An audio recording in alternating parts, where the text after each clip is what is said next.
Esta noche tenemos la suerte y el gusto de tener como invitado especial al narrador, novelista y guionista venezolano Alberto Barrera. La visita de Alberto forma parte de un seminario extendido que hemos ido desarrollando a lo largo del semestre, cuyo tópico es la adaptación, ¿no? La adaptación de textos literarios a otras discursividades y formatos. Tuvimos hace apenas unas semanas a Ana Merino, que dio un taller sobre el cómic y la novela gráfica. Esta noche tenemos a Alberto, que va a hablarnos sobre la relación entre la literatura y la telenovela. El 16 de abril tendremos entre nosotros al artista de performance mexicana Jesusa Rodríguez. La visita de Jesusa tendrá un acto como este el jueves 16, pero no va a ocurrir aquí como suele ser en el King Juan Carlos, sino los invito a que vayan a la sala de actos del Instituto Hemisférico. La sala de actos del Instituto Hemisférico que dirige Diana Taylor. Pensamos que hacía falta un escenario más teatral para el acto de Jesusa. Y el jueves 7 de mayo tendremos el último invitado del taller de adaptación, que es Alfredo Castro, el dramaturgo chileno. De hecho, quería darles la buena noticia, que no sé si saben que la última película de Larraín, un director chileno, varias de cuyas películas han sido protagonizadas por Alfredo, incluyendo esta, se ganó creo que el León de Oro en el Festival de Berlín. Así que, sin más, quiero presentarles a César Alejandro Chacón. César Alejandro Chacón es narrador y ensayista, estudiante de nuestra maestría en escritura creativa, y él tiene a su cargo la presentación de Alberto. Buenas noches, César.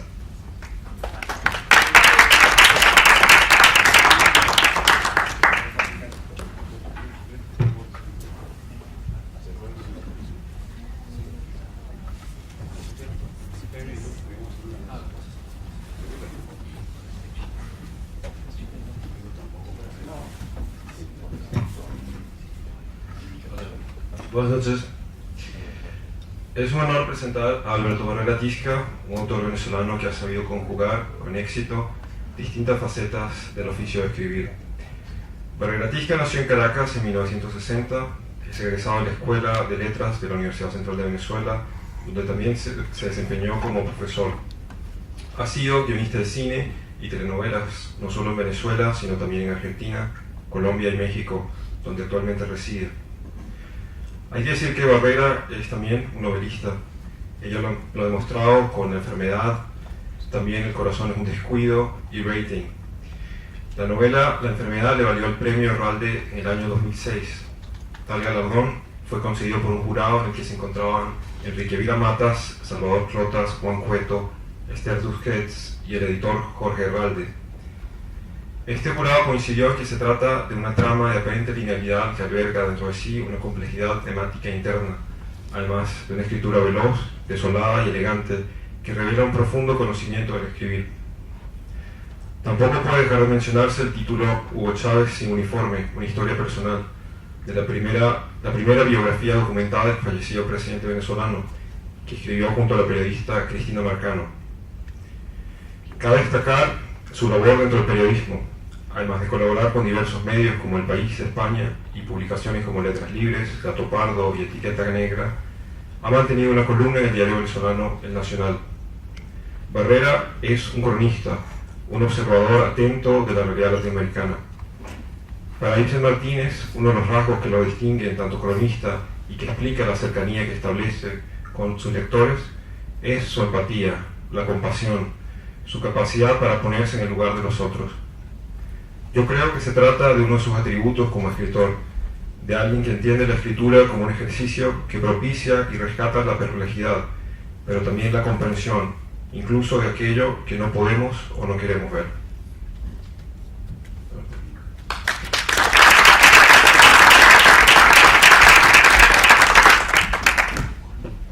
Buenas noches.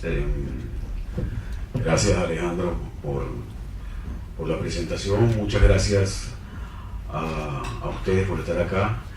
Gracias, por supuesto, a la maestría de Escritura Creativa en Español que me invitó a esta experiencia del taller. A Rubén y a Sergio, que insistieron. Y bueno, voy a leer un texto breve sobre escritura y telenovela. Son unas reflexiones un poco a partir de mi experiencia más que un intento de un trabajo netamente académico. Le puse por nombre, podría ser un capítulo del amor en los tiempos de rating, escritura y telenovela. También en Croacia hay conjuntos de mariachi. No están compuestos por mexicanos que cambiaron de norte y decidieron emigrar hacia otro costado del planeta. Son auténticos croatas, pero andan por la vida con guitarra, vestidos de mariachi, con sombreros de charro y botellas de tequila en la mano. El único español que saben hablar está en la letra de las canciones rancheras. Su conexión con nosotros es casi perfecta, no nos entienden. Pero de vez en cuando cantan y repiten: si nos dejan, nos vamos a querer toda la vida. Gracias a la telenovela Los ricos también lloran, en Rusia existe el día Verónica Castro. Es como decir que en Rusia existe un día para que nadie olvide que los ricos también tienen corazón y son sentimentales, y que por supuesto después de llorar siguen siendo ricos. Cuando en España se transmitió la telenovela Cristal, el actor venezolano Carlos Mata llegó a ser el tercer personaje público más reconocido por los españoles, después del rey y de un futbolista que ya nadie recuerda. En muy breve lapso de tiempo, los tan criticados culebrones se convirtieron en el primer producto de exportación no tradicional de América Latina. A esta altura la telenovela ya es un producto globalizado y a prueba de ideologías.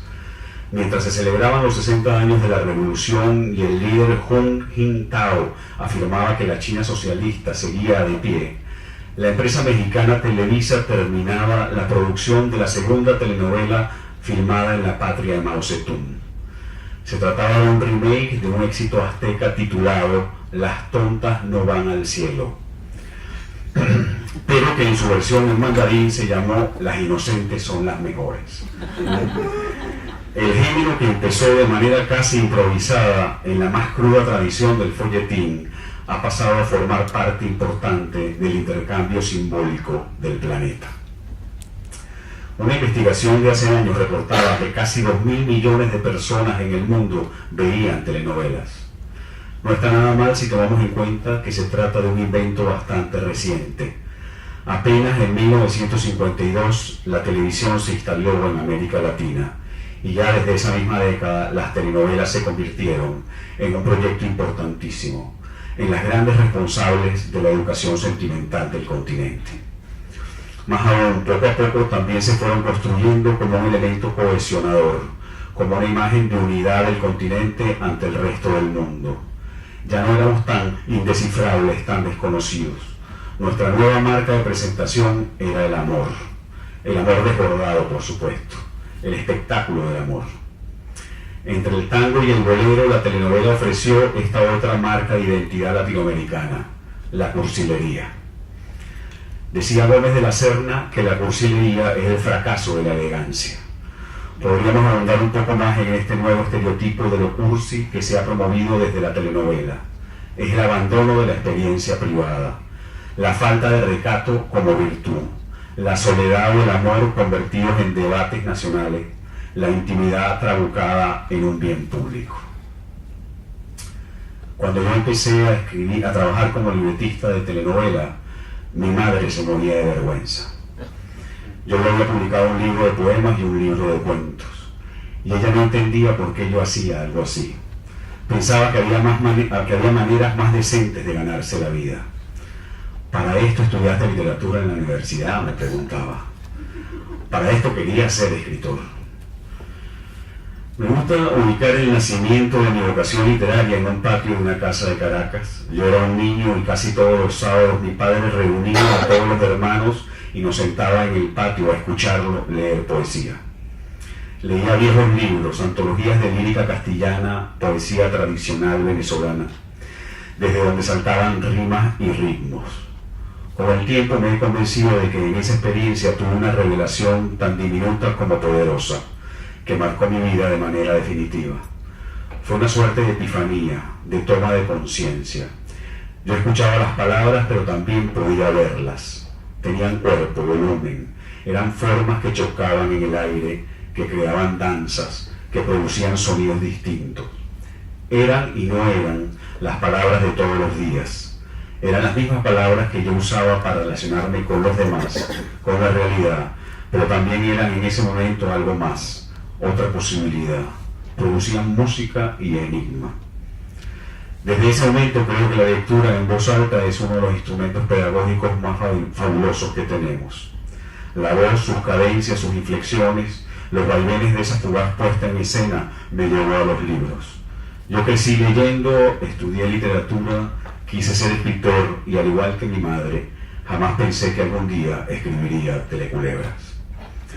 Provengo de una generación de familias que compraron su primera televisión para ver la llegada del hombre a la luna.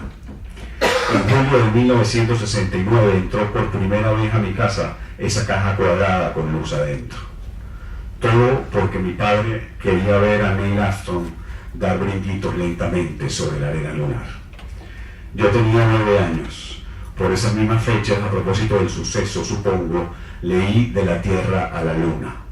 Y por supuesto que la novela de Julio Verne, escrita en 1865, me pareció más emocionante y más realista que los borrosos segundos de la televisión. Pero el gran problema de todo aquel que quiere ser escritor y que se forma para ello está en el campo laboral. Yo tuve una vocación muy terca, no quería hacer otra cosa, estaba empeñado en vivir de la escritura. Cuando tenía 28 años, la casualidad me presentó una opción. Un dramaturgo me preguntó si quería escribir libretos de televisión. Le dije que sí, 2 veces. Sí y por supuesto. Una amiga poeta de aquel entonces me susurró: no le vayas a vender el alma a Delia Fiallo. Fiallo es una guionista cubana que en ese entonces era la reina absoluta de los culebrones en Venezuela. Yo en realidad solo necesitaba ganar dinero. Solo deseaba vivir de la escritura.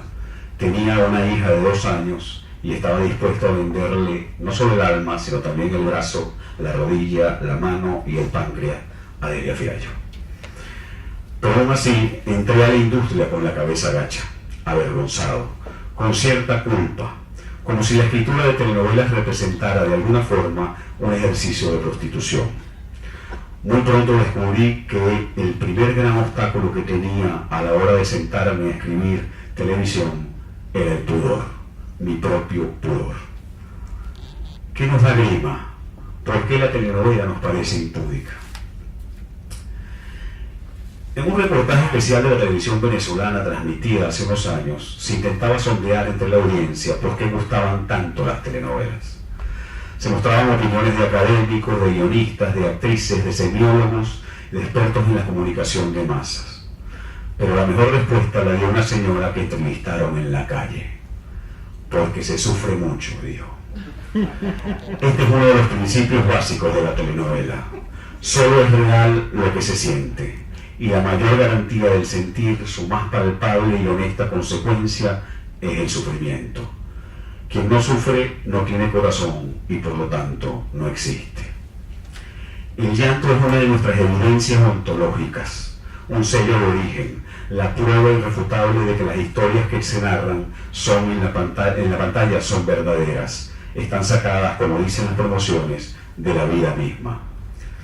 Pero todos sabemos que la vida misma no suele ser tan excitante y tan acontecida como una telenovela. En la vida misma, una sola persona no suele quedar paralítica, amnésica y ciega en varias oportunidades de manera sucesiva en menos de 6 meses. En la vida misma, el primo de la hermana de un tío no suele ser casi siempre tu verdadero padre, quien por cierto estuvo preso unos años después de trabajar como contrabandista, pero antes de convertirse en sacerdote. En la vida misma no suele haber tantas vírgenes. En la vida misma la gente suele tener otras obligaciones y deberes aparte de enamorarse. Sin embargo, para la audiencia, nada de esto interfiere en su consumo catártico de la telenovela. Lo que aparece en la pantalla es tan auténtico o más que su propia existencia. La aparente incoherencia o irrealidad de la historia puede ser, por el contrario, una muestra contundente de realismo. El sentido de la verdad y de la mentira en la telenovela solo está dado por su capacidad de conmover. Lo real es lo intangible. Todo lo demás está puesto al servicio de esta continua epopeya de los latidos. Todo lo demás no importa demasiado. Lo verosímil solo reside en los afectos. La lógica de la telenovela entonces supone siempre que el amor duele. Solo así vale la pena. El amor debe padecerse y si resulta una tortura, mucho mejor.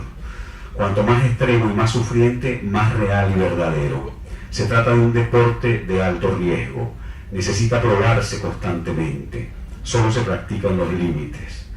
De esta manera, la intensidad pasa a ser uno de nuestros más científicos métodos de evaluación. El amor común y cotidiano, normalito, se nos hace deshonesto. Poca cosa. Una relación sin sangre, sin tragedias, levanta inmediatamente sospechas. No hay nada peor que los corazones fofos. La vida está llena de grandes desgracias por descubrir. Siempre puede haber un sacrificio a la vuelta de la esquina esperándonos. La telenovela propone la sentimentalidad como una forma de heroísmo. La cursilería es nuestra épica cotidiana. Si tu amor no merece ser contado en la televisión, entonces no es amor. Por eso toda telenovela es en el fondo un inventario de obstáculos. En el primer capítulo se conocen los protagonistas, en el último capítulo irremediablemente se casan.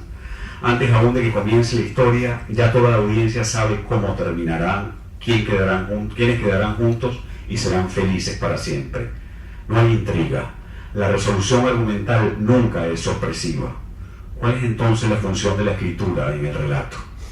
El único deber del libretista es retrasar la felicidad. Posponer diariamente lo que ya todos sabemos que vendrá. El verdadero espectáculo está en esta postergación. La única sorpresa, lo único interesante, lo único que vale la pena ver, sucede en esa mitad. En la imaginación o a veces en la falta de imaginación que tienen los libretistas para crear 100 horas de impedimentos y crueldades. José Ignacio Carlujo, dramaturgo que renovó el género de los culebrones en Venezuela, decía que una telenovela es una buena noticia que recibe una mujer al final de la historia. Por fin te vas a casar. Pero que para que esto ocurra, ella debe sufrir primero 200 malas noticias de diversa índole. Ella descubre que es adoptada. Ella es acusada injustamente y va a la cárcel. Ella le dona un riñón a su mejor amiga. Ella es traicionada por su mejor amiga que tras la convalecencia trata de robarle a su marido. El gozo auténtico está en el padecimiento, en acompañar a la María del cuento por este crucero de calamidades con la seguridad de que tanta inversión en el dolor está garantizada. El final siempre es feliz. La audiencia sufre con la tranquilidad de saber que la industria jamás la traicionará, que al final los villanos serán castigados y el amor triunfará.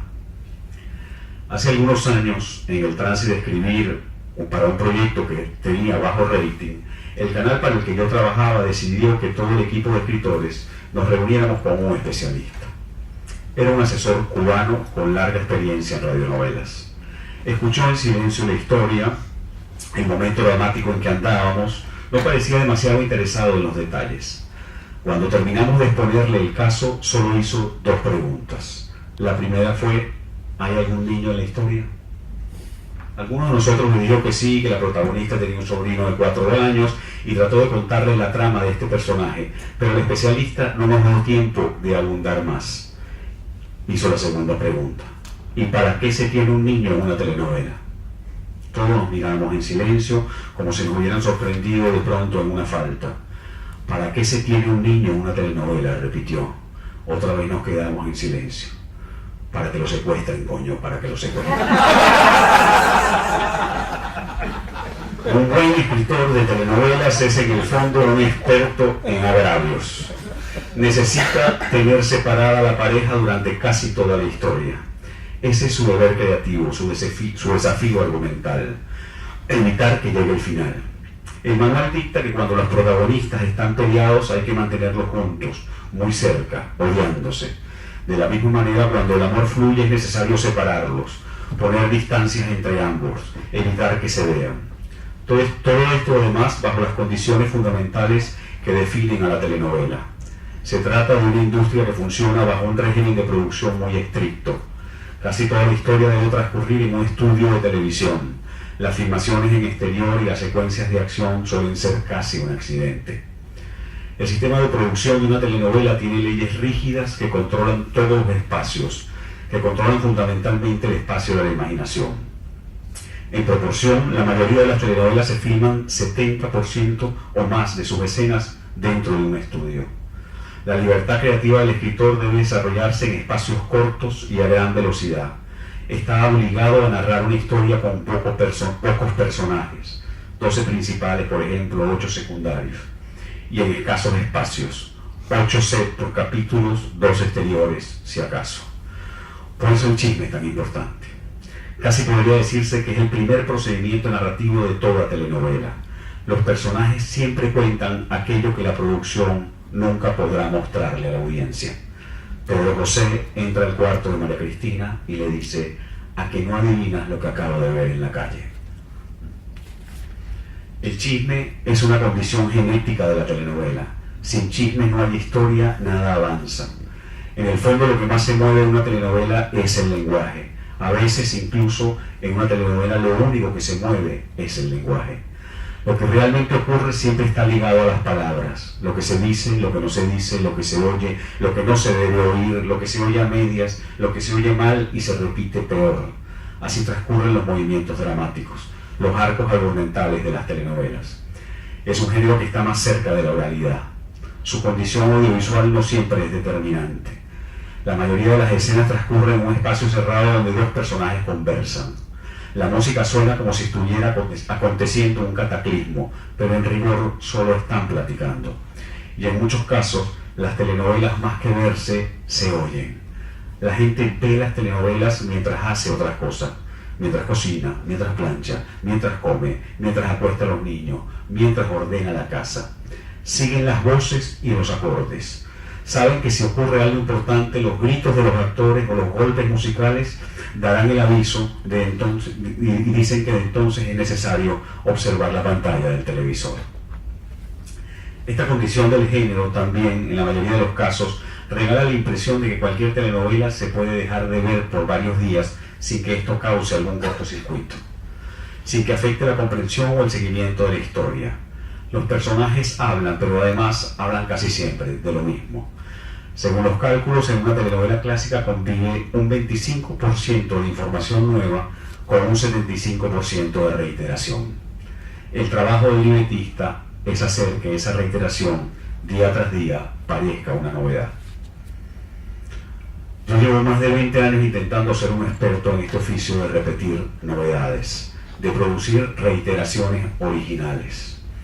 Es lo que me ha permitido vivir de mi vocación y a la vez tener tiempo para dedicarme a escribir la literatura, a publicar algunos libros. La relación entre ambos oficios o entre estos dos ámbitos de un mismo oficio ya no representa un gran conflicto, pero ciertamente forma parte de una tradición difícil entre el supuesto ejercicio íntimo del arte y la gimnasia industrial de los medios masivos. La televisión ha sido presentada como la gran enemiga de la lectura.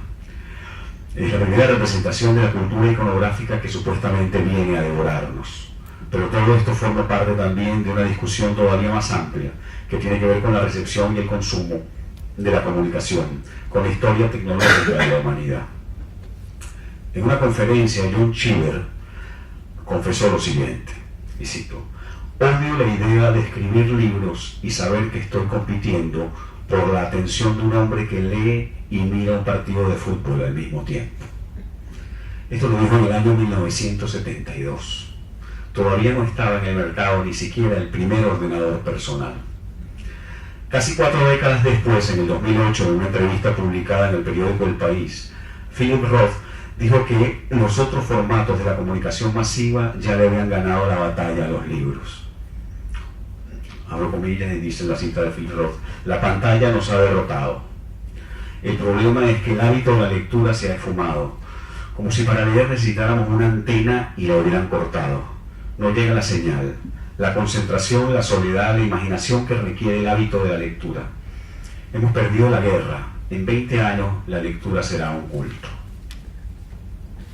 Quizás la fatalista predicción de Roth no se cumpla, es difícil saberlo, pero no hay manera de controlar los cambios. Ningún voluntarismo ético nos salvará de un futuro inevitable.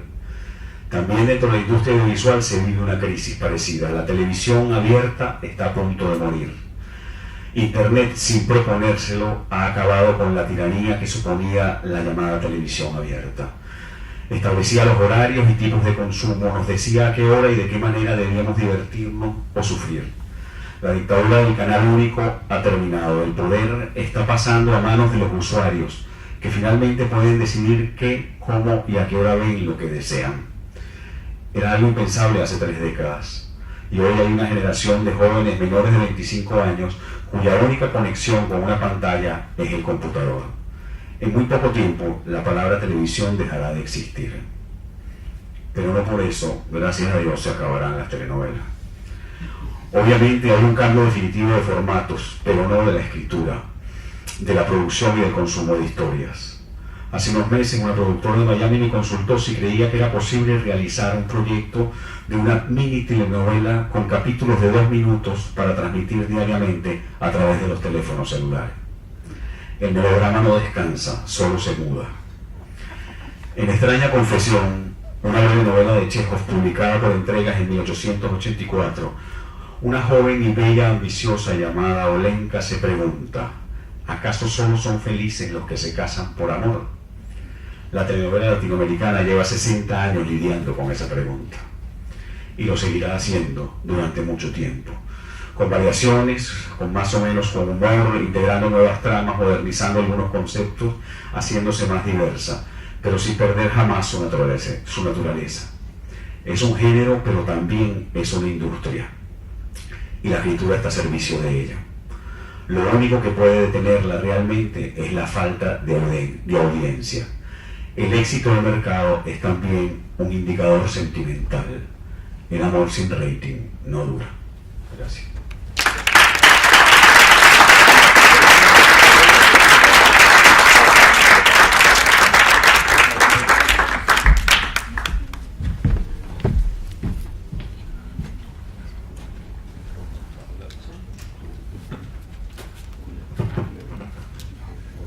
Se abre el espacio para preguntas.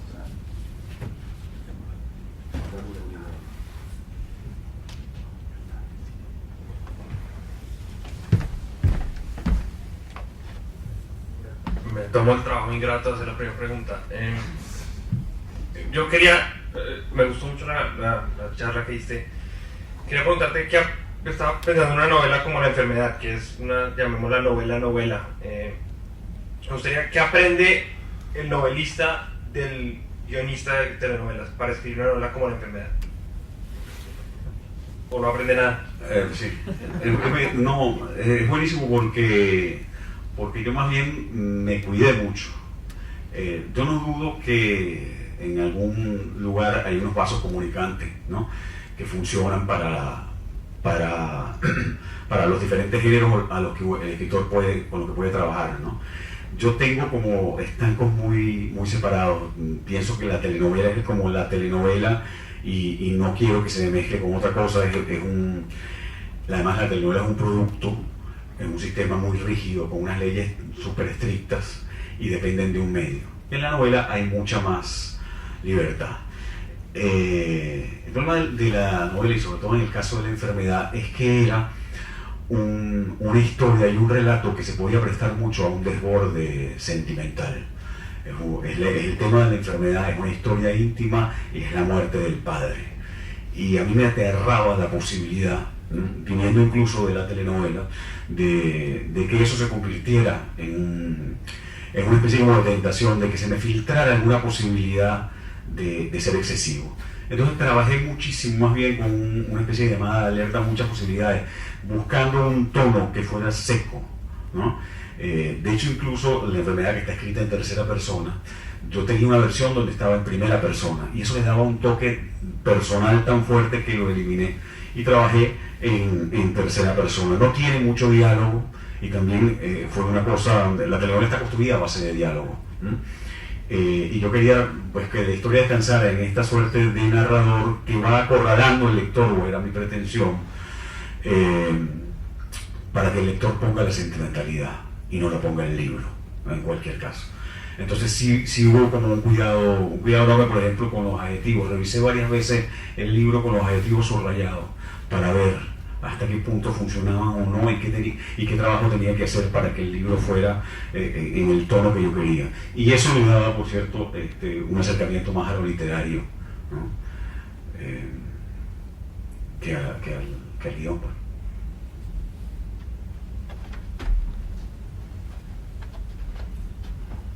Yo tengo una pregunta para hacerte, Alberto. Tú hablaste de la oralidad, recién acabas de mencionar la cuestión de los diálogos. La impresión mía es que, y en parte mi admiración por el género tiene que ver con que siempre me pareció que una buena telenovela se caracteriza porque los personajes dicen lo que tienen que decir en el momento justo. Y mi admiración tiene que ver con esa capacidad del guionista para que los personajes no digan nada de más ni nada de menos, y en un registro completamente adecuado a lo que está ocurriendo, al creyendo dramático, etc. Y la pregunta es sencillamente cómo el guionista sabe calibrar eso, ¿no? Cómo puede calibrar ese aspecto de la oralidad que tiene que ver con el oído del televidente más que con el propio oído. A mí me interesa mucho el tema de la oralidad, y contaba de alguna manera esa referencia a mi infancia y a cómo ubicaba yo también el interés y el impacto con la literatura, porque tiene que ver con la oralidad. Yo, antes de escribir telenovelas, me burlaba mucho de los nombres de los personajes en la telenovela, porque me parecía absolutamente insólito, por lo menos en la telenovela venezolana, que todos fueran nombres compuestos, y Roberto Alfonso, ¿no? Alejandra Cristina, es una cosa. Y después descubrí que todo forma parte de una musicalidad interna en la telenovela, donde a veces incluso hay que ofrecerle un ritmo al actor, ¿no? Hay una manera de hablar que solo se utiliza en la telenovela, hay una especie como de cadencia, ¿no? Y que yo también, aparte de cómo funciona, del trabajo que hay, que tiene que ver con lo que tú mencionas, ¿no? Y con la cantidad de tiempo que pasan hablando, también sin decir nada, o reiterando lo mismo, pero sin asomar la información nueva. Uno tiene una especie como de estructura donde sabe en qué momento debe irle dando. Y hay un gran juego con el público de telenovela que ya sabe perfectamente eso y que le gusta decodificarlo. Tú le das un pequeño guiño, que son un guiño, y dice, la audiencia ya dice, es que esta es la tía de, ¿no? Y ese tipo de complicidades se tiene que establecer con el lector todo el tiempo, ¿no? Con el lector, con la audiencia. Ahora, ahí hay otro elemento que yo creo que es muy importante, que es la herencia. Es decir, la telenovela viene de la radionovela, y eso es una herencia de la cual todavía no se ha liberado en general. A mí me asombra la cantidad de veces en que hay telenovelas donde se habla como si no hubiera imagen, ¿no? Que es muy común, aparte de los playback, ¿no? Por supuesto, que son una cosa única en la telenovela, que es ver a estos personajes que están en una silla de ruedas y ponen una cara de sufrimiento impresionante, y oímos que dice, si yo pudiera decirte la verdad, María Cristina, ¿no? Y un acordetazo, ¿no? Todo eso es una cadencia musical, ¿no? Y tiene que ver con la radio. Uno ve en pantalla un personaje que dice, qué feliz estoy. A ver, estás en televisión, sonríe, actúa un poco, ¿no? Digamos, ¿no? Pero esta cosa de verbalizarla, ¿no? Es eso. Y tiene que ver también con el hecho de que la telenovela, que fue un producto hecho para amas de casa, en un horario estelar donde tienen que cargarse de la cocina, ¿no? Realmente tiene una función, es decir, se escucha muchísimo. Es asombroso la cantidad en estudios de audiencia. Eso, la señora que está en la cocina y en la sala de televisión y oye papán y viene corriendo, sabe que algo pasó, ¿entiendes? Mientras tanto sabe que no, bueno, que o sea, conoce un poco la historia y la va completando.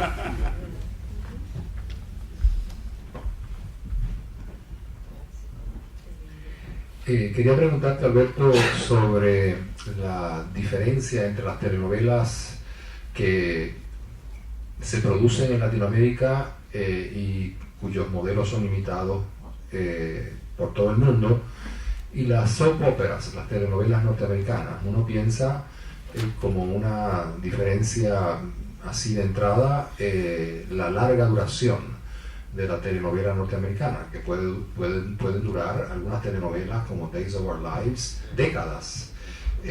Por un lado, yo pienso que eso es una característica de la producción del soap opera, y también en el caso del soap opera norteamericano, la manera como funcionan como espejos de la pequeña burguesía o de las fantasías burguesas de la pequeña burguesía. Mientras que en la telenovela latinoamericana hay como una especie de abordaje histórico. Uno puede ver telenovelas que suceden en el siglo XX, pero las hay ambientadas en el XIX, en la era colonial, sobre todo el enorme aparataje de producción de la telenovela brasileña, que ha hecho posible espectaculares relatos históricos. ¿Qué piensas tú que dice eso, vamos a decir, desde el punto de vista de la cultura norteamericana, que curiosamente encuentra un producto doméstico de muy poca exportación, porque ese modelo del soap opera realmente no se ha vendido en el resto del mundo, y por otro lado, porque ha sido tan extraordinariamente exitoso el modelo latinoamericano, que produce tantos deseos de copiarlo y de duplicarlo? Sí.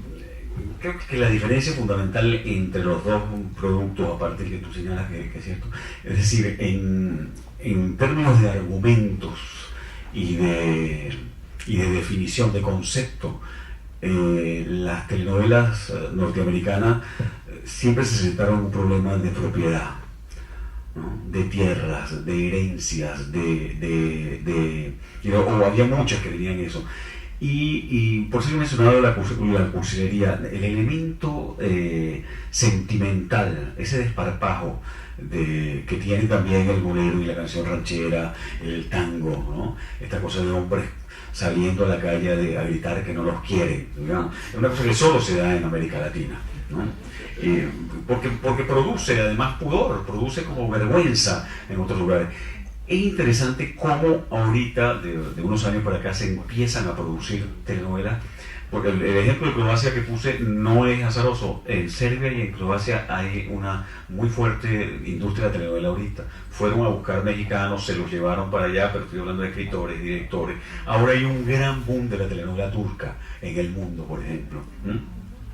Entonces, aquello ha empezado a tener copian una serie de cosas. Ahora, nosotros siempre pensamos, los latinoamericanos, que era impagable, y creo que todavía es cierto, que no hay nadie capaz de ser sentimentalmente como nosotros. Estoy hablando de la impudicia, de hablar con tanta libertad de lo que se siente y de lo que se sufre. Cosas que sí han hecho, por ejemplo, algunas series norteamericanas. A mí me sorprende, yo siento que hay en el formato del seriado norteamericano una suerte de melodramatización de los programas. Grey's Anatomy, si uno lo pone a ver, es muy melodramática, tiene unos elementos como de telenovela muy fuertes, ¿no?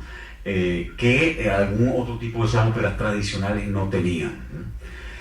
Ahora, no tiene por supuesto ninguna la diversidad. El programa como histórico de la programación de todos los canales en América Latina fue la telenovela. Y el caso de Brasil que mencionabas, pero Brasil es un caso muy particular, siempre trabajó para su propio mercado interno con unos altos estándares de producción y exigencia. de actuación y de dinero que no tienen. De hecho, Globo es una cadena que funciona y que divide al país, ayer lo hablábamos en el taller, en 3 Brasiles, y tienen equipos de producción distinta para los 3. Tienen análisis, ahí sí trabajan seriamente con, tú dices, yo quiero escribir una telenovela sobre tal cosa, y hay un historiador, un semiólogo, un psicólogo, un sociólogo. Sí es una industria en otros términos totalmente distintos que el resto de América Latina, digamos. Sí. Buenas noches. Soy el corresponsal del diario El Universal. Tengo 2 preguntas para ti. Una se refiere a tu labor como columnista. Quería que nos comentaras cómo está el tema de la censura en Venezuela, cómo está, qué tipo de rutina. A mí me pasa, por ejemplo, leyendo los periódicos, que suceden tantas cosas en un día en Venezuela que cuando me toca escribir la columna el domingo ya es como que ha pasado un año. Quería saber en tu caso cómo haces para ordenar los temas de una semana y si tienes alguna rutina o para cortar y decir hasta este día escribo y luego entrego el artículo.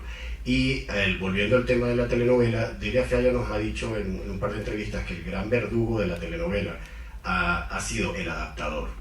Quería saber, en tu caso, cuando has adaptado o cuando has tenido la oportunidad de trabajar con adaptadores, ¿cómo ha sido esa situación? Gracias.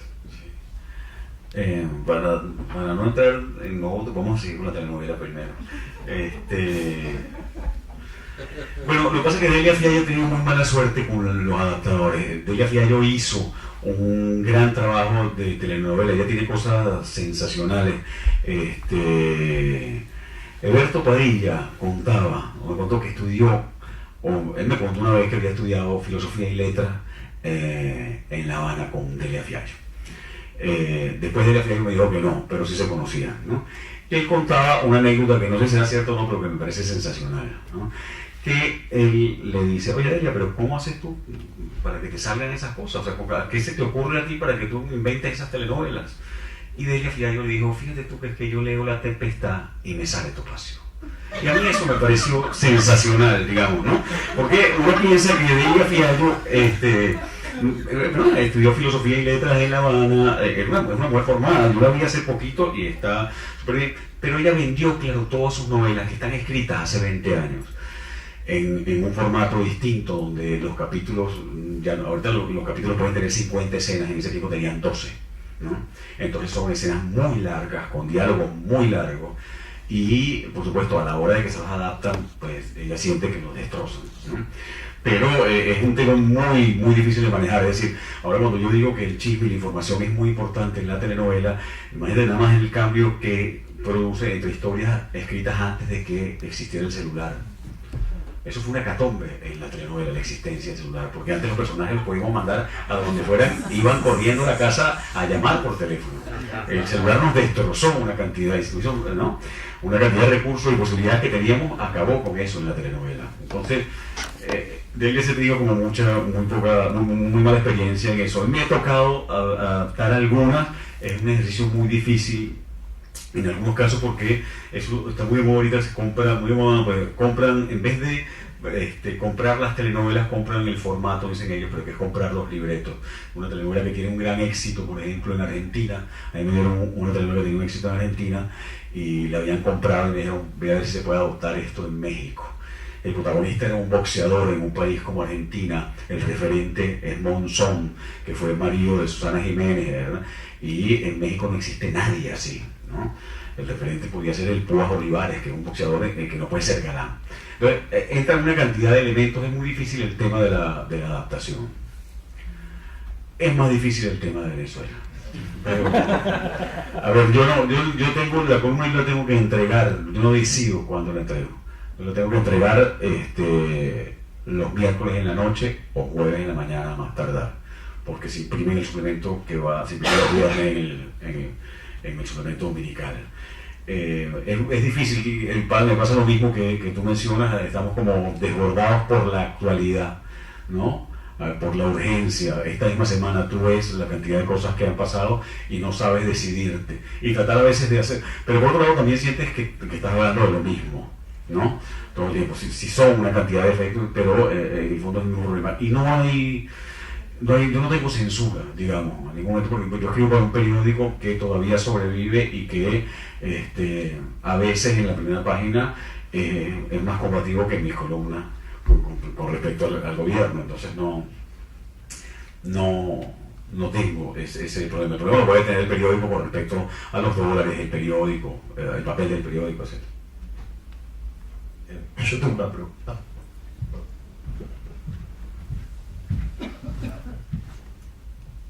Buenas tardes, tenía dos preguntas. Una, ¿cómo ven las novelas en España? Que eran grandes importadores y ahora están empezando, llevan ya varios años haciendo sus propias novelas. Y la otra, si me pudiese comentar sobre este libro que tiene usted un cuento.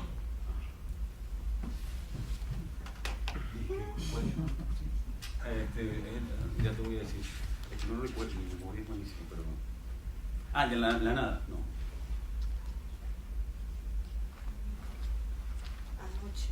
Anoche. Ya. Sí. Perdón, sí. Yo no he seguido mucho. Yo tengo un problema que es que no veo demasiada televisión.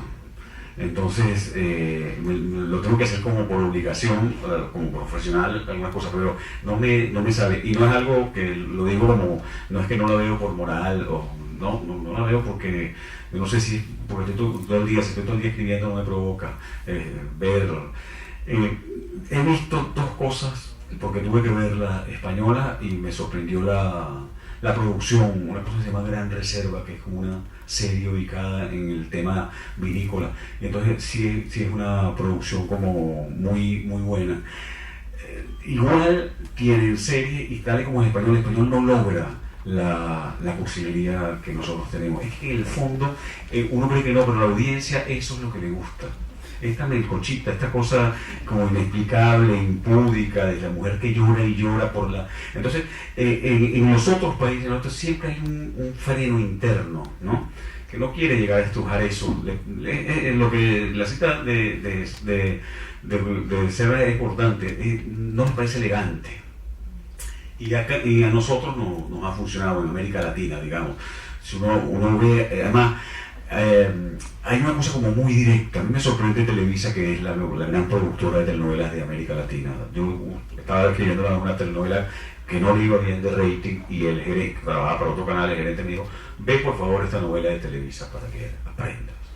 No la había visto, entonces metí, se llamaba El Nombre, ¿cómo se llama? El Nombre del Amor. Una cosa yo aprendí muchísimo, incoherencia y era una señora muy mala que tenía una sobrina que no quería que fuera feliz, no entendía muy bien por qué, y tenía un novio, ¿no? Entonces decidió matar al novio. Todo esto pasaba como en un capítulo y medio. Agarraba una botella y la botella tenía una etiqueta con una calavera y 3X. Entonces echaba de esa una botica en la taza de café. Y el novio, y la protagonista era la niña que lo adoraba. Curiosamente, de 15 minutos después, el día de la boda, por el centro de la iglesia, va caminando el novio con la novia, camino al altar y se muere. En plena boda. Y corte a cementerio. No, en la funeraria. Y está el ataúd, ¿no? Y arriba del ataúd la foto del novio, ¿no? Y ella llorando. Y de repente aparece de la nada un señor que le dice: asesina, yo soy el padre de Juan David. Y entonces dice este señor, que es sensacional, dice: claro que ahora no puedo probar que tú eres una asesina porque quemaron el cadáver. Entonces, ¿cómo se lo quemaron? ¿Qué hace el ataúd? O sea, ¿qué está pasando aquí? ¿No? A la gente no le importa. Tenía todos los puntos del mundo. Yo estaba enfrente y le vuelvo a hacer una cosa coherente, lógica. No. Y la última escena es la mala mirando a cámara y diciendo: si a mí no me amaron, en esta casa no van a amar a nadie. Y esta era la motivación, ¿no? Entonces, claro, esto en cualquier país más o menos que tenga una pretensión de otro tipo, van por el camino de la lógica, ¿no? Y tratan de hacer algo, pero y no tienen éxito, o no tienen el mismo éxito, por decirlo. Ahí está, eso es una antología de cuentos venezolanos que hicieron hace poco y que le hizo el doctor López Ortega, donde en estos últimos años hubo un gran impulso con respecto a la literatura venezolana y se sacaron varias antologías y ha habido un movimiento bueno donde hay una cantidad de factores que entran, entre ellos el económico, digamos. Las transnacionales no podían sacar los dólares y empezaron a producir más y descubrieron que los venezolanos, que siempre hemos hablado mal de nosotros y que teníamos la idea de que no somos lectores, pues no, que sí, leíamos. Entonces unos grandes tirajes, fue bueno para todo el mundo, para autores, lectores, librería. ¿Alguna otra pregunta? Yo tengo una, pero... Bueno, no quiero parecer combativo con esto que voy a preguntar, pero para ponerle un poco de pimienta a la conversación. ¿Cómo? ¿Qué es esto? ¿Por qué? Pero nadie está pidiendo pimienta. Por favor, Milton. Te quería decir que soy tu hijo. Apenas lo vi, sentí algo en la sangre, Bueno, o sea, digamos, es un lugar común igual, pero como escritor, digamos, obviamente tenés un espacio crítico, ¿no? Que es importante, ¿no? Y si hay una cosa, por eso digo que es un lugar común que se ha dicho de la telenovela, con todas estas estructuras de repetición de las que hablaste, es que tiende a conservar cierto orden de cosas y a educar ¿no? La mujer es esto, el hombre es esto, etcétera, etcétera. Digamos, ¿qué opinión tenés respecto de esto, que obviamente es un problema? ¿Por qué me haces esa pregunta? No, mentira, te yo decía, querías algo combativo. No, está bien, me parece muy bien. Además, te digo, fue durante mucho tiempo en mi carrera, en mi trabajo, intentamos hacer una cosa que se llamó telenovela de ruptura, ¿no? ¿Por qué? Porque ciertamente la telenovela ha reforzado, sobre todo a nivel de la mujer en América Latina, unas cosas como fatales. Es decir, la idea de que la mujer solo existe para esperar que un hombre le diga que la ama. No tiene otra preocupación en su vida, sino que un hombre la quiere y la ame. Es decir, o esta misma idea de que estar casado y ser feliz es lo mismo, que también es un poco, ¿no? Sabemos que no necesariamente pasa así, ¿no? Pero esta idea de que el destino de toda mujer es el matrimonio, y si no está realizada, pues, ¿no? Eso más allá de los elementos que en nuestras sociedades han funcionado, que tienen que ver con el racismo, con el clasismo, con la resignación, ¿no? Había estructuras incluso de telenovelas donde decíamos que aquí tiene que poner unos sirvientes, ¿no? que son fieles. El problema es que la telenovela es una industria que se mueve como muy lentamente. Entonces hay cosas muy fuertes. Por ejemplo, Televisa, que es la empresa más poderosa, tiene una estructura durísima y su plan y su proyecto siempre es como la recomposición familiar y los valores tradicionales en la sociedad, digamos. Y todas las protagonistas de Televisa, todas son vírgenes, ni una sola, y solo tienen sexo una única vez, y esa única vez quedan embarazadas. Eso pasa. La televisión colombiana vino a oxigenar mucho todo eso, porque trabajó de otra forma y incorporó el humor. Nosotros en México, con una productora, en el 95 escribimos una telenovela que se llama Nada Personal, que trabajaba con el relato de asesinato a Colosio, y nos metimos como en la cosa política y tratamos de hacer, y nos funcionó bien. Hicimos una segunda que se llamó Demasiado Corazón, que era contra la DEA, digamos, era una versión de la droga distinta, donde queríamos hablar de los carteles norteamericanos y de cómo se veía, y no nos fue tan bien, y ya la tercera del canal no nos dejó hacerla. Digamos, el rating sí define ahí como mucho. O sea, tú puedes hacer telenovelas como de ruptura y funcionan siempre y cuando tengas audiencia. Si no, entonces vas a las fórmulas ya probadas. Y las fórmulas ya probadas son todas, pues, como esta del Nombre del Amor que cité ahorita. Entonces, es difícil. No te veas porque es parte de una discusión que tenemos desde hace muchos años. Es decir, hay gente que lo dice de otra manera y dice, tú lo que estás haciendo es reproducir la cultura dominante, ¿no? En esos términos, digamos, ¿no? Con todos los antivalores que eso representa y con el poder avasallante que tiene la telenovela de penetración entre gente de sectores populares con menos posibilidades de defenderse. Alberto, bueno, tengo varias cosas así en la cabeza, pero yo creo que una cosa importante importante en la telenovela que tú lo mencionabas es el de la audiencia, para quién se escribe.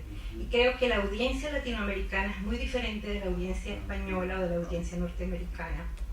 Es una audiencia donde el tema de la lucha de clases, como lo sabemos muy bien en Venezuela hoy en día, ha estado siempre en el discurso político, en el discurso nacional, ¿verdad? Y entonces en todas las telenovelas la historia muchacha rica, muchacha pobre, hombre rico, muchacha humilde, sirvienta en la casa de la familia rica que sale embarazada, toda esa historia forma parte de nuestro melodrama nacional que se refleja en la telenovela, ¿no? Quizás eso no pasa en otros países donde hay una audiencia más educada, más clase media.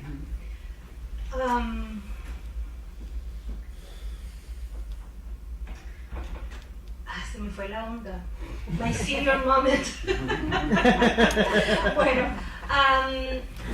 la otra cosa, no, ya me acordé. La otra cosa que te quería decir es, la última vez que estuve en México, noté en la sociedad, yo estuve en Ciudad de México nada más, que había este discurso de aceptación de lo gay. Inclusive se habían pasado leyes donde lo gay estaba aceptado, el respeto a la condición gay. ¿Eso se ha reflejado en la telenovela o no forma parte del discurso de la telenovela? Y estoy pensando, por ejemplo, en el caso de Venezuela, donde lo cotidiano se veía muy reflejado en la telenovela, en novelas como Por estas calles, que fue un fenómeno tan importante, ¿no? Pero quería saber un poquito de eso. Sí, sí. Es cierto lo que dices tú de las audiencias distintas, ¿sí? Lo importante es cómo, por ejemplo, en audiencias distintas como la española, aquí habría que revisar más, la telenovela tradicional latinoamericana tuvo tanto éxito en su momento, como en la audiencia rusa, por ejemplo, o ese tipo de cosas. Lo de la lucha de clases a mí me resulta a mí muy interesante. La diversidad de la telenovela ha hecho que ya no todas las historias sean rico-pobre, ¿no? Pero, vuelvo entonces al ejemplo de Televisa, que es lo más central, esas historias sí tienen este elemento fundamental, pues. Siempre resuelto en el plano sentimental, digamos, ¿no? Es interesante porque no hay nunca un conflicto de intereses, digamos, ¿no? O de grupos que se organizan, es decir, ¿no? Pasa solo por ese tipo de situaciones. El tema gay es muy difícil en la sociedad mexicana, digamos, en la pantalla. En general, en la televisión latinoamericana el tema gay cuando fue incorporado, siempre fue incorporado como chiste, ¿verdad? Jamás, que era lo interesante es cómo trabajar eso seriamente, ¿no? Entonces siempre eran los gays de Delia Fiallo, eran así como las locas, ¿no? Divertidas, que son una especie como de medio amiga, ¿no? Siempre botando un plumero y les parecía divertido, ¿no? Pero nunca como una trama fuerte, donde hay una historia de amor, donde se puede discutir, ¿no? Realmente. Mi experiencia para el canal que yo trabajo es que la línea editorial es que no se toque. Es decir, todavía hay problemas. Digamos, en México hay todavía en los dos canales un acuerdo para no tocar, no hay narconovela en México, siendo el país que tiene más narco en este momento y tal, en la frontera, la lavadora más grande del mundo, digamos, ¿no? Y teniendo cantidad de historias. Las que se han hecho las hacen productoras norteamericanas como Telemundo y las hacen allá, pero ni Televisa ni Televisión Azteca, que son las grandes productoras, por una decisión propia, porque creen que van a convertir a los narcos en héroes, de alguna manera. Y yo no sé si hay un acuerdo con respecto a eso, pero en general ni Televisa ni Televisión Azteca hacen eso. Yo escribí hace muchos años con Bernardo Romero en Colombia una miniserie que tocaba el tema como con seriedad. Era una mujer casada que descubría que su marido era infiel, lo llevamos todo como si fuera en telenovela rosa, y en la última escena del primer capítulo descubrimos que él estaba en un hotel, pero no con una mujer, sino con un tipo. Y construimos la historia sin que ninguno de los dos fuera loca, digamos, ni nada, sino, y en algún momento Televisión Azteca pidió la serie para ver si la compraba, y al salir el gerente de que él había me dijo: yo no sabía que tú eras un pervertido. Eso te da un poco la idea, ¿no? Yo creo que hay a esos niveles, ¿no? Estamos hablando de una ciudad que permite el matrimonio gay, porque el DF permite el matrimonio gay y lo realiza.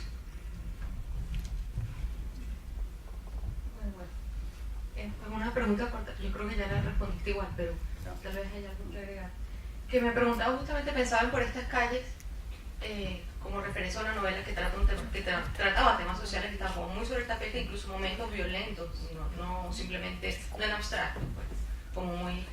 Y pensaba en nuestro país ahora, en Venezuela, y me preguntaba, por una parte, si había habido algún ejercicio o alguna novela que planteara el tema, ya fuese desde el lado, digamos, oficial o del lado opuesto, o si por lo contrario hay como una zona franca, digamos, si la telenovela es como una zona en la que eso sencillamente no se toca. Creo que es esto último, no sé.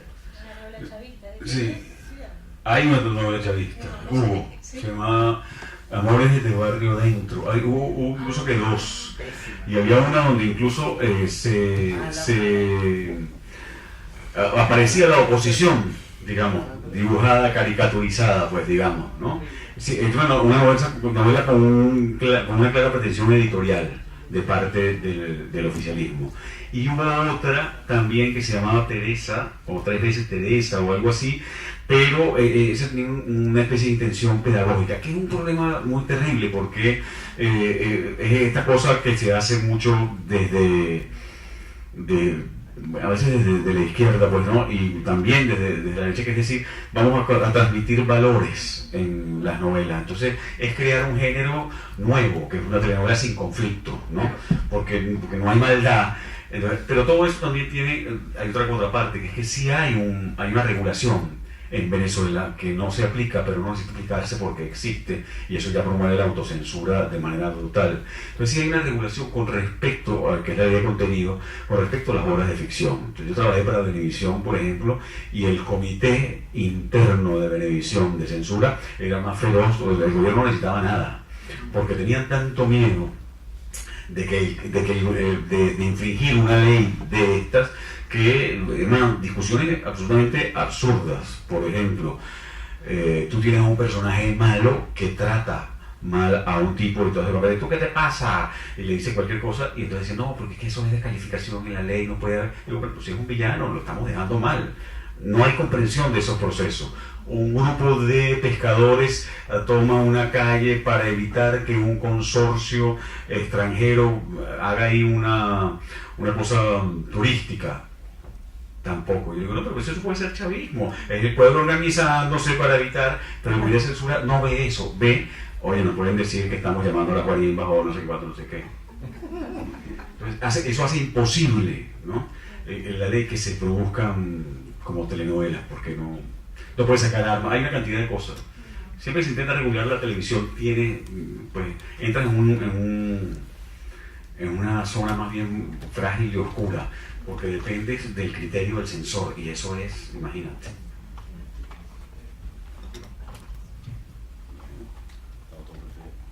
¿Otra pregunta? Bueno, nada, gracias por venir. Muchas gracias, Alberto. Gracias a ustedes. Vamos a